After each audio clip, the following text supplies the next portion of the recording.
ko sa'yo na simula ngayon, mas mamahalin kita ng higit pa sa kaya ko. Magiging masaya tayong dalawa. Totoo ba yan? Wala na bang halong biro? Wala. Hindi na kita iiwan pa. Pangako ko rin na gagawin ko ang lahat para sa'yo. Mahal na mahal kita.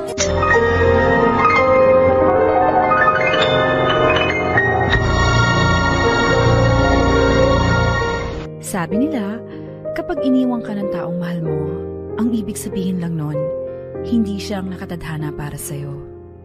Meron pang isang tao na darating sa buhay mo na magmamahal sa'yo nang higit pa sa naramdaman mo noon.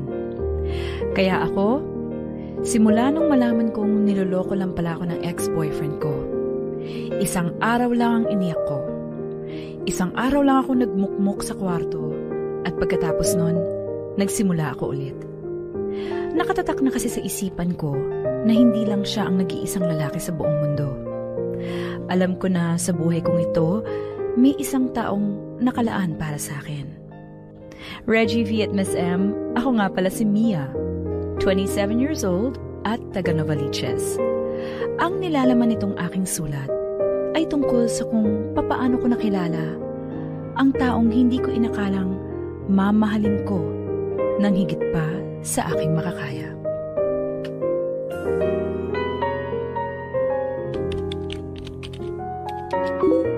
Ang kapal talaga ng muka! Ah! Ang kapal! Kapal! Ang kapal! Hoy, ano nangyayari dyan at ganyan ang mukha mo, nakabusangot? Kasi tandamuho kong boyfriend, ilang linggo pa lang kami naghiwalay. Ayan! May girlfriend na ulit. At grabe, hindi pa namili. Kung ako pangit, aba, mas pangit pa ang pinalit sa akin. Sus, patingin nga. Anong pangit? Titignan mo nga, oh. Wala pa nama yung ilong mo sa katangusan ng isa. O, tingnan mo yung balat. Parang pinaglihi sa labanos sa kaputian, no? Ah, basta. Pangit siya kasi boyfriend niya si Mark. So, ganun yun. Kapag girlfriend ni Mark, pangit. Pero kapag hindi, maganda. Oo. Ano problema doon, ha? Kung yung babae pinaglihi sa labanos, ikaw sa ampalaya. Ang bitter mo, te. Hindi, ah. O yan, in denial ka na. Ano pa? Sus, Mia, move on din pag may time. Stalker? Hindi ako stalker. Tinitignan ko lang kung ano nangyayari sa kanya. O tapos, ano nakita mo? O diba, masaya na siya. Ano nang gagawin mo ngayon? E di mag-move on. Alam mo, matulog ka na nga, istorbo ka eh. Naku, sino naman to? Parang kilala ko tong number na to ah. Don't tell me, siya na naman to. Ay, mahal na mahal pa rin kita. Nandito pa rin ako naghihintay sa'yo. Please come back to me. Ay, naku, siya nga. Sinong siya nga? Naalala mo yung panayan text ng text sa akin? Yung nakikipagbalikan yata sa ex niya? Ito oh, nag-text na naman sa akin. Same text lang din, nakikipagbalikan. Talaga? Eh, di ba last week pa yan? Bakit hindi mo sabihin na wrong sense siya? Sinabi ko na, kaso ang sagot naman sa akin, ginagawa ko lang daw yun para tigilan ko na siya. Tapos, kung ano-anong pinagsasabi, kaya hindi ko na lang pinapansin. Tumatawag nga rin to sa akin eh, pero hindi ko naman sinasagot. Kuha, baka stalker mo yan. Shoot, Kim! Tumatawag siya. Uy, di sagutin mo. Bakit ko sasagutin? Para sabihin mo, tumigil na siya. Okay. Hello?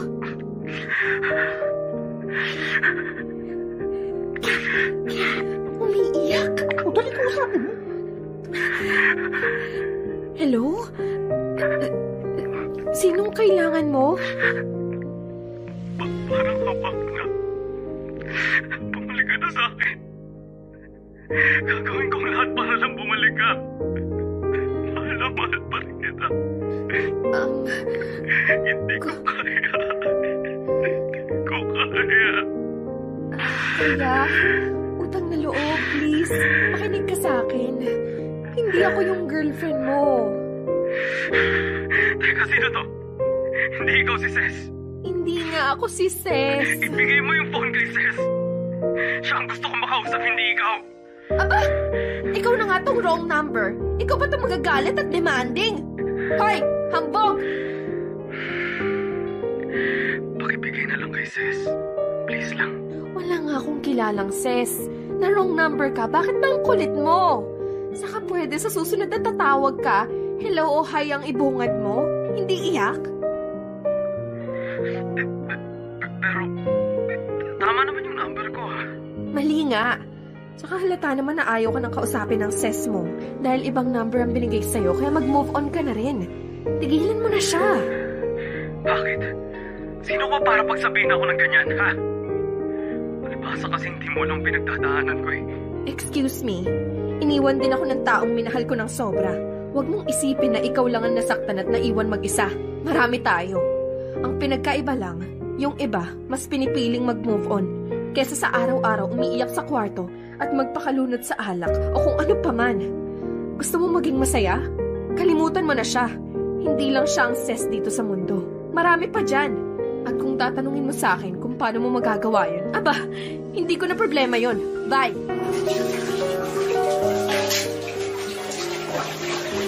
Ay, salamat. Natapos na rin sa wakas. Makakapagpahinga na rin. Ay, hello? Hi. Ikaw na naman? Ay, ang kulit mo rin, oh.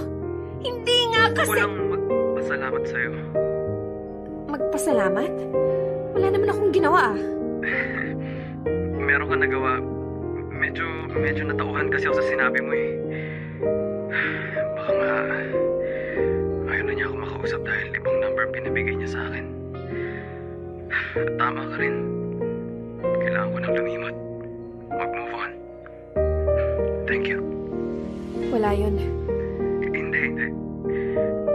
Alam mo, simple lang yung sinabi mo pero iba yung impact sa akin eh. Ikaw lang kasi yung nakapagsabi sa akin ng ganun. Bakit? Wala ka bang kaibigan? Mayroon, pero mas pinili ko mag-isa. Alam mo na, hindi ko alam kung bakit eh. Anyway, thank you so much. Ano nga ulit pangalan mo? Mia. Oh, okay. Thank you, Mia. You're welcome. Alam mo, nakaka-relate ako sa'yo. Kaya kung wala kang makakausap, pwede mo akong tawagan. Basta wag lang iyak ang ibungad mo sa akin, ha? Matatakotin kasi ako eh. Sure. It's nice to have someone to talk to. Busy ka ba? Okay. Pwede kang magkwento ngayon. Wala naman akong ginagawa. Sige. Reggie V at Miss M sa isang simpleng wrong number. Nagkalapit at naging certified phone pal ko si Emil. Kapag wala siyang ginagawa, tumatawag siya sa akin para magkwento o humingi ng advice para makamove on sa ex-girlfriend niya. At ako naman, todo bigay ng mga advice na pwede niyang gawin. Hanggang sa napunta ang mga pag-uusap namin sa kanya-kanyang buhay. Na sa tuwing tumatawag siya, puro kwentuhan na lang ang ginagawa namin. At unti-unti, naririnig ko na siyang tumatawa. Isang masayahin na Emil ang naririnig ko sa telepono. So ngayon, mag-phone pal na kayong dalawa. Parang gano'n na nga. Hindi man lang ba kayo friends sa Facebook? Hindi. Wala na kasi siyang Facebook account. Tsaka ayaw na rin niya. Baka mamaya daw kasi hindi niya mapigilan ang sarili na tingnan yung wall ng ex niya. Pero alam mo, kahit sa phone lang kami magkausap, parang ang tagal-tagal na namin magkakilala. And in fairness, nakakaaliw naman siyang kausap. Kamusta naman yung pagiging broken-hearted niya? Ayun, ang sabi niya kahit papano, nagiging okay na rin daw siya. Unti-unti niyang natatanggap na hindi na talaga babalik sa kanya yung babae. Kailangan lang talaga na ng makakausap. Di BFF na ang peg yung dalawa. Siguro. Hindi ko alam. Basta ako, nagbibigay lang sa kanya ng mga advice. Uy, pero mag-iingat ka ha? Mag-iingat saan? Mag-iingat ka dahil baka mamaya bigla ka na lang magising na isang araw na in love ka na sa kanya. Alam mo, ooy ka. Masyado kang malisyosa, no? Magkaibigan lang kaming dalawa. Sus! Diyan naman nagsisimula lahat ah. Ewan ko sa'yo. Pero alam mo sa totoo lang, parang ang bait naman niya. Kaya nagtataka ako kung bakit iniwan siya ng girlfriend niya. That girl must be lucky to have him. See? May gusto ka na sa kanya oh. Tumigil ka nga dyan. Parang yun lang ang sinasabi ko sa'yo, in love agad. Pumasok ka na nga. And speaking of, kailangan ko na umalis at malilate na ako sa office. Bye! Bye! Ingat sila sa'yo.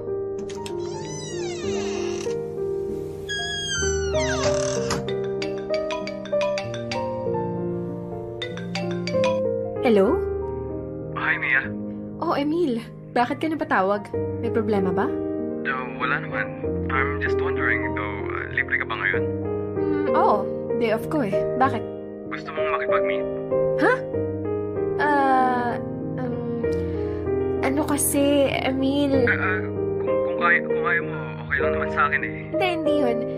Wala kasi yung pinsan ko. Kakaalis lang, kaya wala akong kasama. Okay. Next time na lang. Hello? Mia? Nandiyan ka ba? Oo. May iniisip lang ako. Pero kung gusto mo talagang mag-meet tayo ngayon, okay lang naman sa akin. Akala ko ba wala kang makakasama? Bakit? May gagawin ka bang masama sa akin, ha? Aba, sabihin mo na agad ngayon para sabihin ko sa'yo, police officer ang tatay. Huwag kang mag-alala. Wala akong gagawin sa'yo masama. Maniwala ka sa akin. Takot ako makulong. Sige. Magkita tayo ngayon. Talaga? Good. Sa mall sa Kalamba tayo magkita, okay? Okay. Ay, oo nga pala. Anong itsura mo? Matagal na tayo nag-uusap sa phone pero hindi mo pa rin sa akin dinidescribe. Ganito na lang.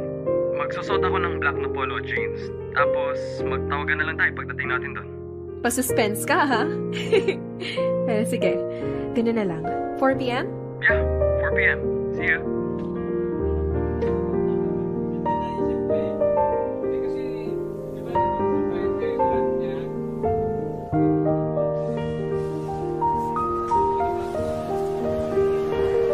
So, kumusta naman ang pag-move on mo? Ayos ba? Lahat naman ng sinabi mo, ginawa ko eh. Yung mga ginagawa namin noon, ginagawa ko mag-isa ngayon.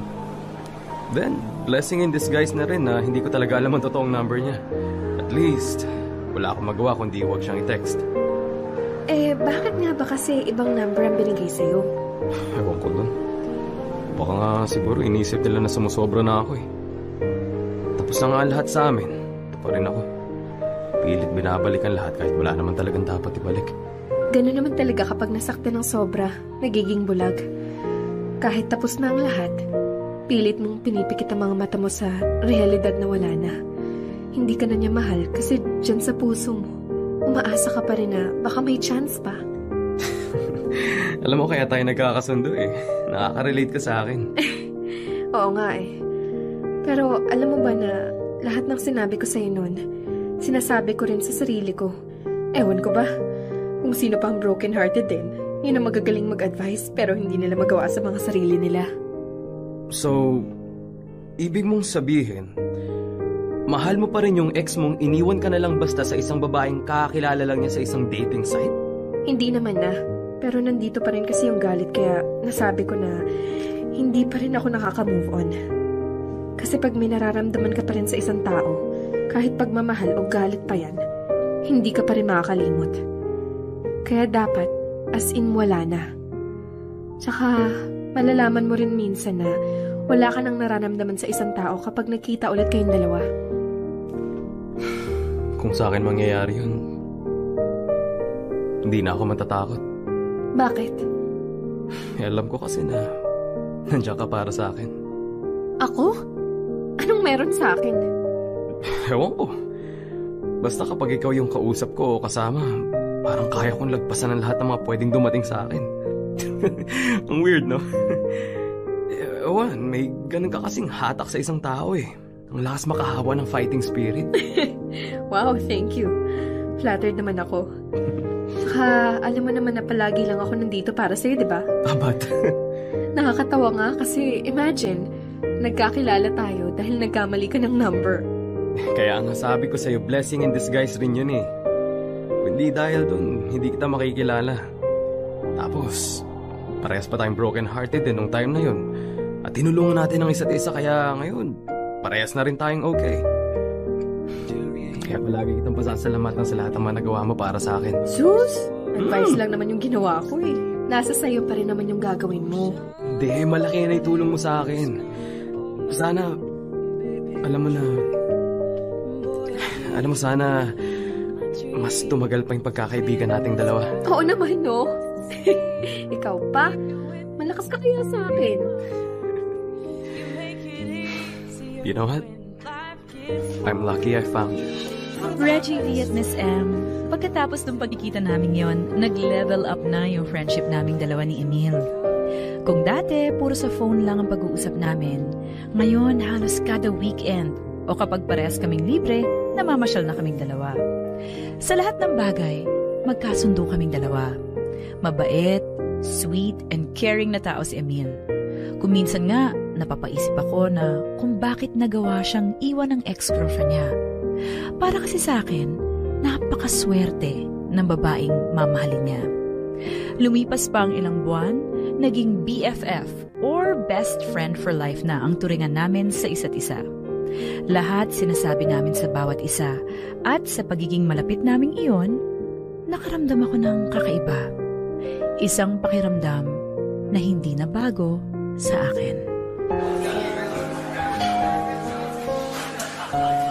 Mia, okay ka lang ba? Tinitingnan mo doon. Hindi ano. Sino? Tingnan mo yung magjowa dun. Anong meron sa kanila? Di ba ang sweet nila? Binigyan pa nung guy ng flower si girl. Alam mo ba, hindi pa ako nakakatanggap ng bulaklak. Ha? Di ba sabi mo nagka-boyfriend ka na? Oo nga. Pero never niya akong binigyan ng bulaklak. Ewan ko ba dun? Hindi ko alam kung kuripot ba siya o cold-hearted o wala lang talagang perang pambili. Baka wala talagang pera. Joke lang. Baka ayaw lang talaga niya ng mga cheesy. May mga ganun kasing mga lalaki, di ba? Talaga? Oo. May iba na sobra sa kaswitan at yung iba, pagkakamala mo, wala silang pakialam sa mga partner nila kahit deep inside. Sobrang mahal na mahal nila yun.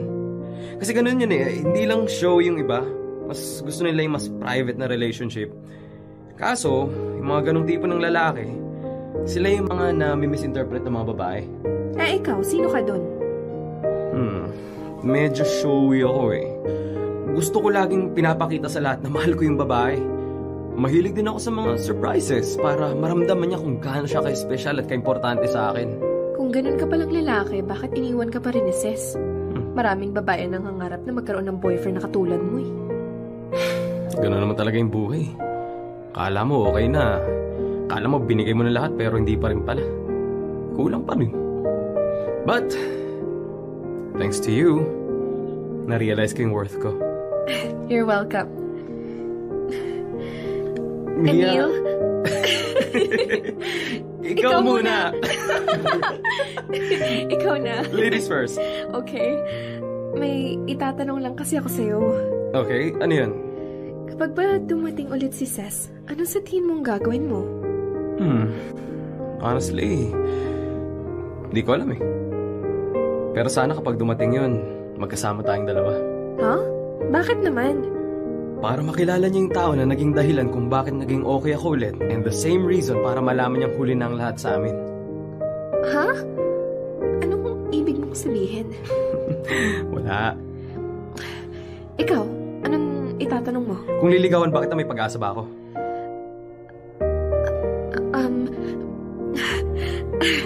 Ano namang klaseng tanong yan?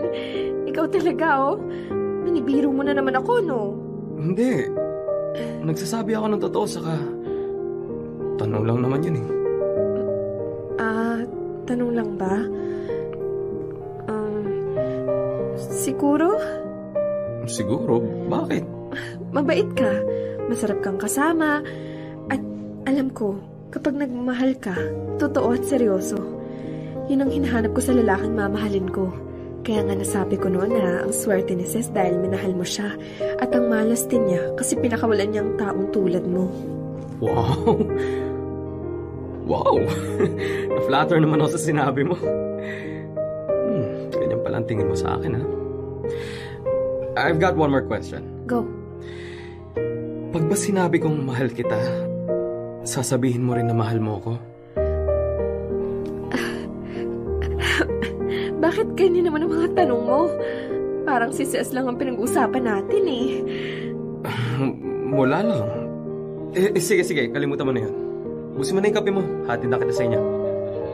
Okay.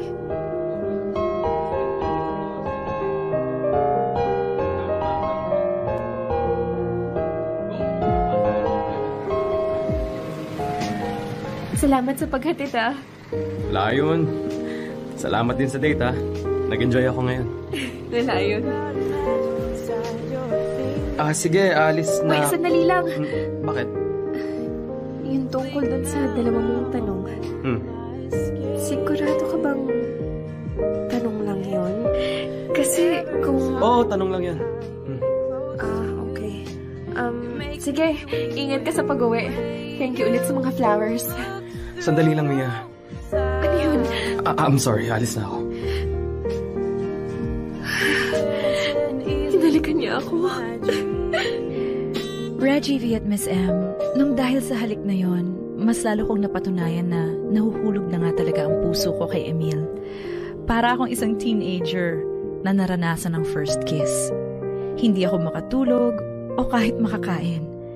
Na sa tuwing naaalala ko yung halik na yon, parang may kung anong kiliti akong nararamdaman. Hindi na siya halos mawala sa aking isipan. At mas lalo kong hinahanap-hanap ang presensya ni Emil. Kung minsan nga, napapabuntong hininga na lang ako dahil sa kilig na nararamdaman ko. Hindi ko tuloy maiwasan na mapatanong kung may ibang kahulugan na ba yung halik na yon. Nagpatuloy ang feeling teenager ko. Nag-i-imagine na kung ano yung feeling kapag naging boyfriend ko na siya at hindi ko na mapigilan ang kiligin ng sobra. Ayokong umasa na baka may nararamdaman na para sa akin si Emil. Pero parang ayaw rin magpatalo ang puso ko sa pagsasabi na baka ako na ngayon ang nilalaman ng puso niya.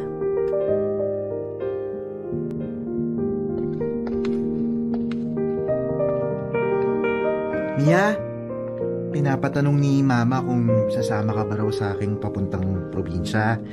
Kasi kung oo, sumabay na raw tayo kay Eric. May sasakyan kasi yun. Makakalibre pa tayo ng pamasahe. Mia! Ay! Aray! Ano ba? Kailangan sumigaw? Oo!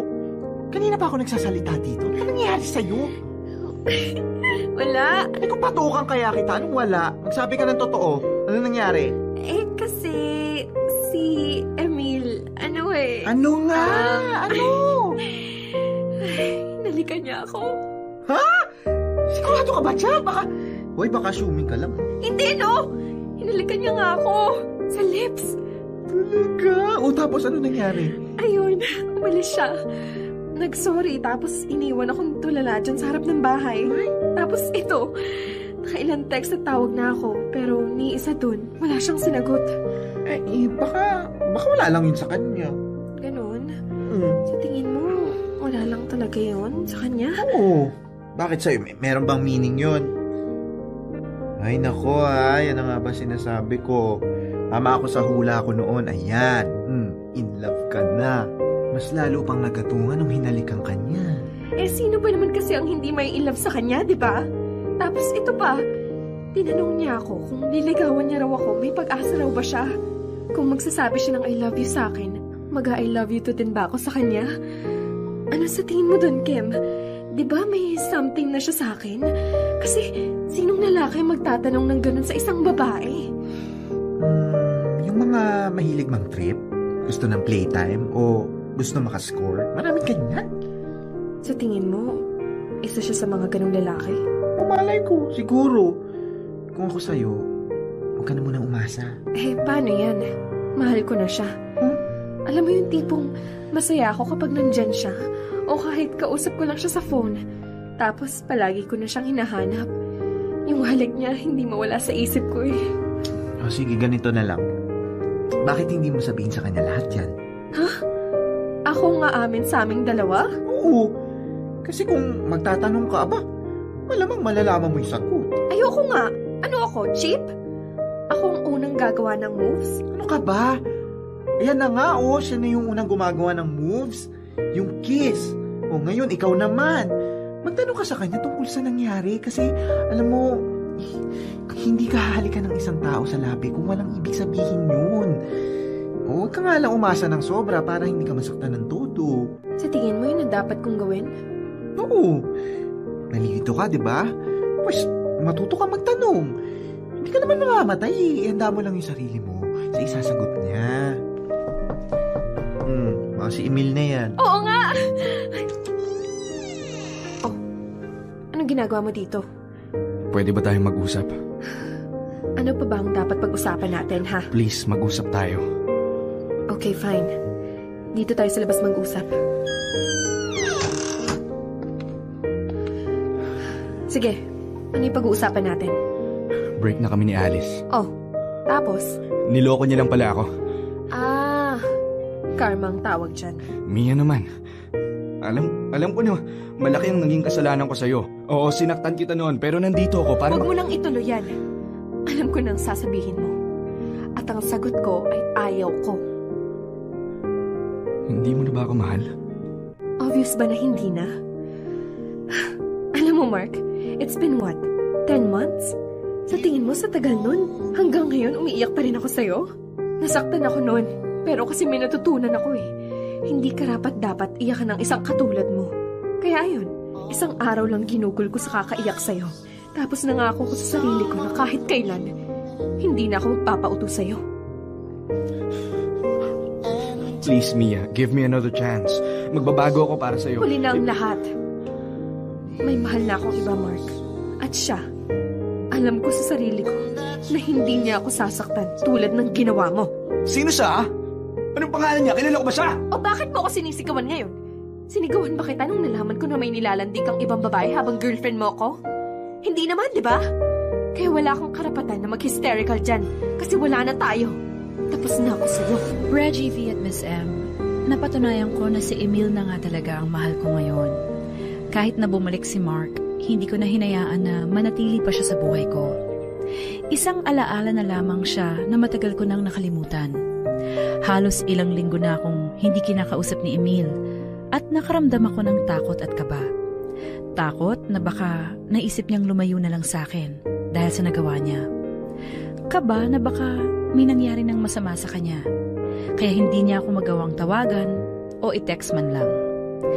Kaya naman nasabi ko ng mga oras na yon, it's now or never. Nag-ipon ako ng lakas ng loob na puntahan siya at umamin sa nararamdaman ko.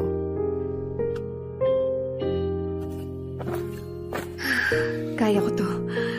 Okay. Teka, maayos na ba ako? Parang may kulang. Nakalimutan ko maglagay ng lipstick. Nasaan na ba yun? Ay, ito. Ayan, okay na. I'm ready.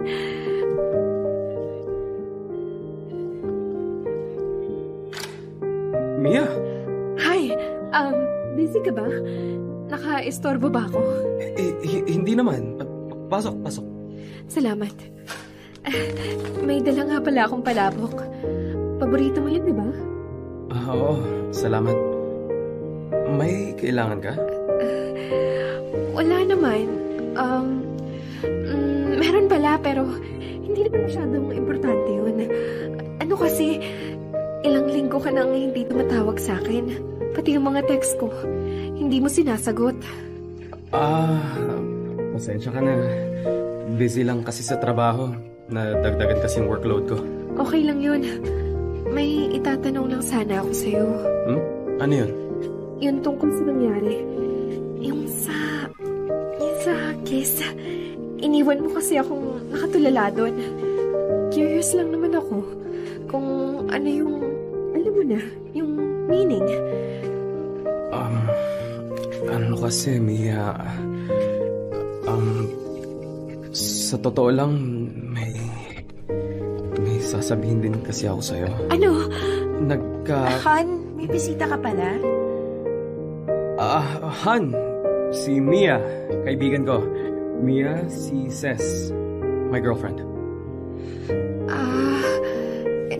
Ikaw pala yun. Hi, it's nice to finally meet you. Alam mo ba palagi kang kinikwento sa akin ni Emil? Talaga? Wow! So, nagkabalikan pala kayo. Yeah. Congratulations! After all, kayo rin pala sa bandang huli. Oo nga eh. Thank you sa lahat ng nagawa mo para sa boyfriend ko, ha? Alam mo bang ikakasal na rin kami? Ito nga, kaka-propose lang niya sa akin kahapon. Nice! Congratulations ulit. Thanks. Nagulat nga ako na ilang araw lang kami nagkabalikan, bigla na siyang nag-propose. Kasi mahal na mahal ka niya.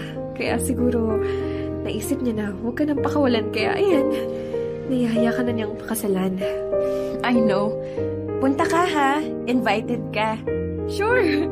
Sige, mauna na ako ha. May nakalimutan kasi akong puntahan. Sige, bye. Bye. Huwag kang iyak, Mia. Huwag dito, please. Tumigil ka. Mia. Oh, bakit? Umiiyak ka ba? Hindi, no? Bigla kasi akong nagkasipon. Ang lamig naman kasi sa apartment mo. Try mo kaya magpatay ng aircon paminsan-minsan. Marap ka sa akin. Huwag na. Pangit ako kapag sinisipon. Nakakaya kung makikita mo. Umiiyak ka. Wala to. Masaya lang ako para sa'yo kasi yan. Finally, nagkabalikan na ulit kayo ni Ces. Diba, yun naman talaga yung gusto mo sa una.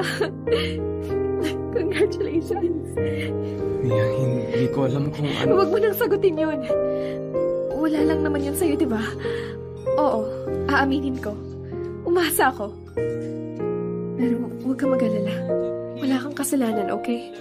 Ako lang tuntanga na pinaniwala ang sarili na sa pamamagitan ng halik na yun, may magbabago na sa ating dalawa.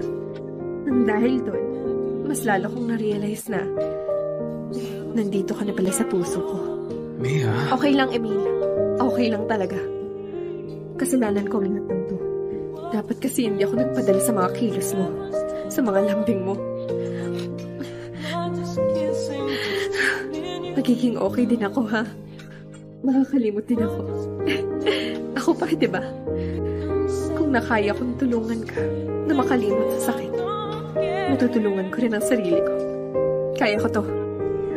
Reggie V at Miss M, gusto kong matawa at mainis sa sarili ko noon. Natatawa ako dahil para akong ewan na umasa na may kahulugan yung halik na yon.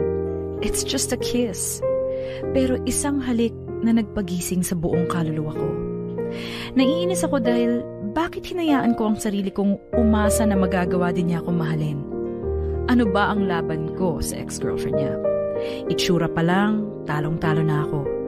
Lalo na kapag isama ang mahabang taong pinagsamahan nila kesa sa amin.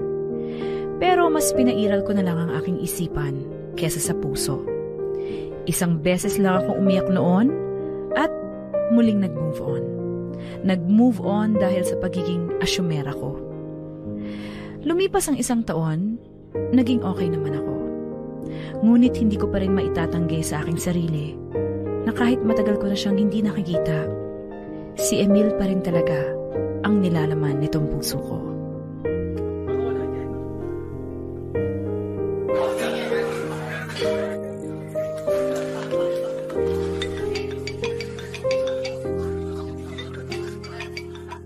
Hello? Mia, ano ba daw kung sabi ni Mama? Sasama ka na ba sa amin this time pupuntang Ilocos o magpapaiwan ka ulit? Kunting-kunti na lang magtatampo na sa'yo to. O sige na, pakisabi kay tita, sasama na ako. Good, matutuwa yun. Ay, teka, asan ka ba ngayon? Sa paborito kong coffee shop. Sus, paborito mo ba talaga o may gusto ko lang maalala from the past? Ano ka ba? Isang taon ang nakaraan. Move on na ako. Eh ikaw, move on ka na rin ba? Parang ikaw pang mas bitter sa ating dalawa eh. Ay, talagang bitter ako, no? Hindi maganda ang ginawa sa'yo ng ibig na yan. Nakasa ka sa wala. O, tama na yan. Tapos na yun. Huwag na nating ibalik ang dati. O sige na. Alam kong nasa trabaho ko ngayon. Umuwi ka ng maaga ha. Isusumbong na talaga kita kay tito pag ginagabi ka na ng uwi. Bye.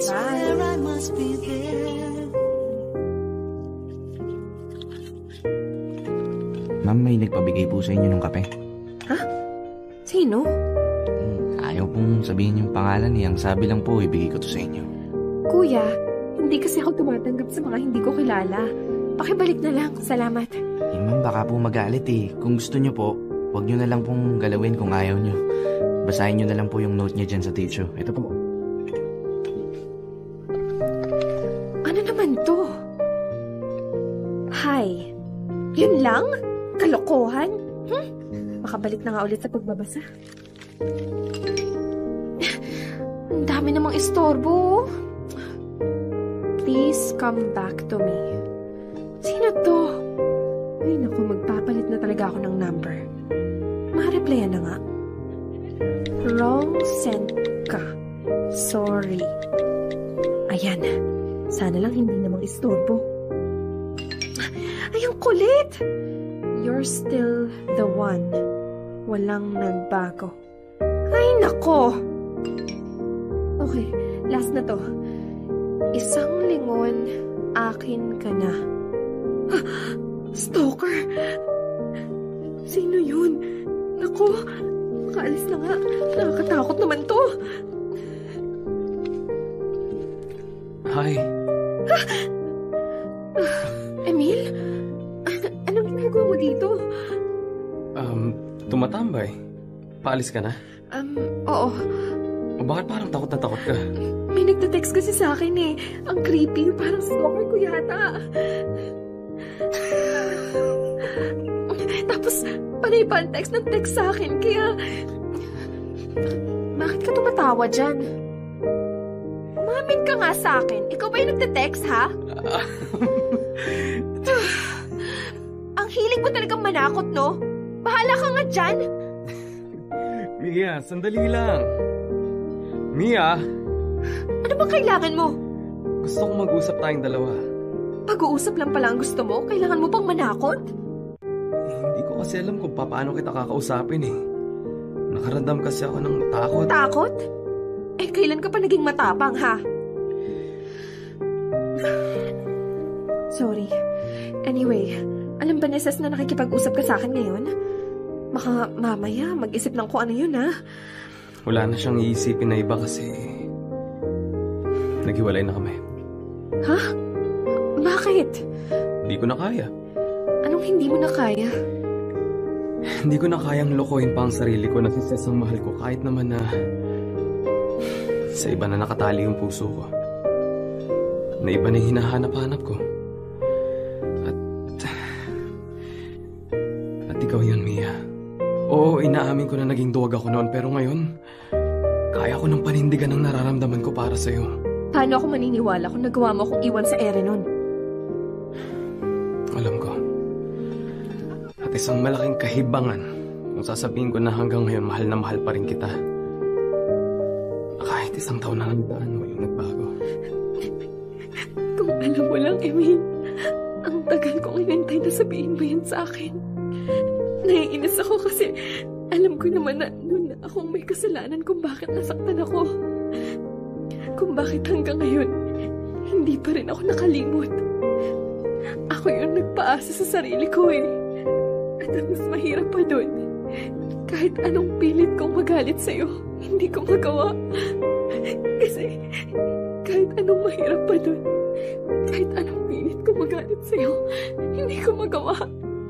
Kasi kahit anong emosyon ang ilagay ko sa puso ko, hindi napapalitan yung pagmamahal ko para sa'yo. Kung sabihin yan, ako yung naging duwag eh.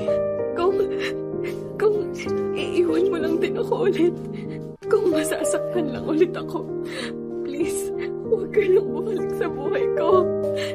Nakakapagod na kasing masaktan eh. Nakakapagod yung umasa na darating yung isang umaga na kakatapas sa pinto mo. Tapos sasabihin mo, mahal mo na ako. Nandito na ako ulit, Mia. Bumabalik na ako sa'yo. Isang malaking pagkakamali ang naging desisyon ko noon.